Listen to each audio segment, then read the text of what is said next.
با شرافت استقلالات دولتی به مسئله خودشناسی و رو آوردن به تاریخ گذشته، حفظ ارزش‌های ملی و قدرشناسی خدمت‌های شایان فرزندان برومند ملت توجه خاصه روانه گردید. طبق سپارش پرزیدنت جمهوری تاجیکستان پیشوای ملت مهترم امامعلی رحمان در پیامشان به مجلس عالی جمهوری تاجیکستان از 26 دکبر سال 2019 چاپ کتاب تاجیکان علامه باباجان غفورov از طرف چاپخانه نشریات معاصر براه مانده شده. دوام چند ماه است که تقسیماتش به شهر و ناحیه‌های مملکت ادامه دارد. نشر کتاب تاجیکان و دسترس کردن آن به هر یک عائله کشور باز یک اقدام وطندوستانه پیشوای معظم خلق تاجیک مهترم امامعلی رحمان بوده در راه درک خودآگاهی و خودشناسی نورسان و جوانان نقش باسزا میگذارد. توفای ارزشمند پیشوای معظم ملت محترم امامعلی رحمان به هر یک عائله شهر گلستان دسترس کرده می شود.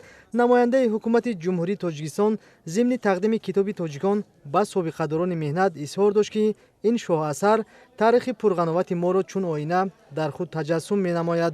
از این خاطر آموزش کتاب تاجیکان برای خرد و بزرگ مهم دانسته می شود. ما از آن افتخار میکنیم که سرور دولتمون برای معرفت نکنی خلقشان به نهایت کوشش‌های زیاد به خرج داده ایستادند و امروز این کتاب تاجیکان به دسترسی مردم شهر گلستان گردید.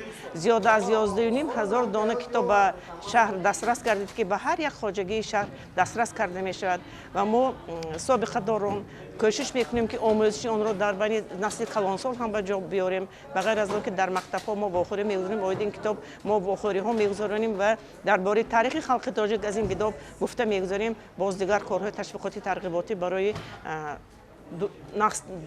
دقیق‌تر و عمیق‌تر دانستن تاریخی خلق خود، تاریخی گذشتگان خلق خود ما به نسل نورس البته کوشش به نسل نورس یاری خود را میرسانیم. بیهوده نگفتن که تا تاریخ خود را هر یک ملت نداند وطنش را دوست نمی‌دارد. در شهر گلستان تقسیمات کتاب تاجیکان آغاز گردیده با 11370 عائله کتاب مذکور همچون توفای سرور دولت بخشیده به جشن 30 سالگی استقلالات دولتی جمهوری تاجیکستان سپرده می شود. رئیسان 6 جماعت و شهرک شهر گلستان با سرفرازی و افتخار بلند وطنداری این توفای ارزشمند را قبول و به جماعت و شهرک انتقال می دهند.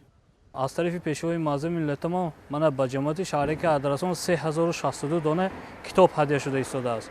ما مینتداری خود را به پیشوای معظم ملت ما بیان می‌نماییم. آموزش همین کتاب تاجیکان با ما تاریخ فرهنگی تاجیکان را می‌آموزاند. تمام تاجیکستانیان همین کتاب را از طرف پیشوای معظم ملت ما هدیه شده ایستاده است. نمایندگان حکومت جمهوری تاجیکستان و مقامات اجرایی حکومت دولتی شهر گلستان به منزل استقامتی سابقه‌داران مهنت فداییان ساحه‌های مختلف تشریف آورده توفای پرزیدنت جمهوری تاجیکستان کتاب تاجیکان را تقدیم نمودند. پیران روزگار برای چنین غمخواری و توجه به اساسگزاری سلحو و وحدت ملی پیشوای ملت محترم امامعلی رحمان اظهار سپاس نمودند. گفته شد که تقدیم کتاب تاجیکان اقدام نجیب و سریوقتی بوده در تربیت نسل نورس تأثیر عمیق می‌گذارد.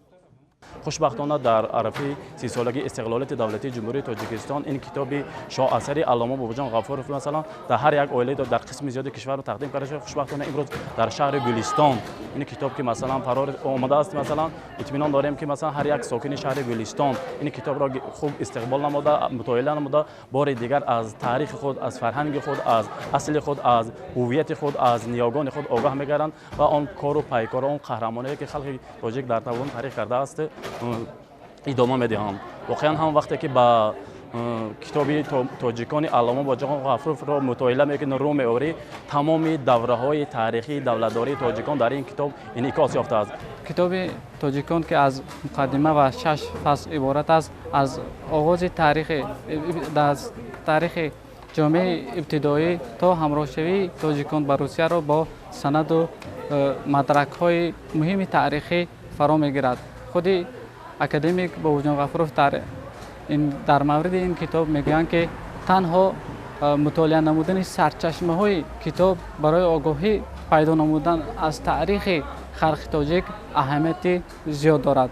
ما باور کامل داریم که مردم این کتاب را با خوشی استقبال نموده مورد مطالعه و آموزش قرار می‌دهند و بار دیگر از تاریخ پر افتخار خلق تاجیک که فرهنگی بزرگی قدیمه دارند آگاهی پیدا میکنند.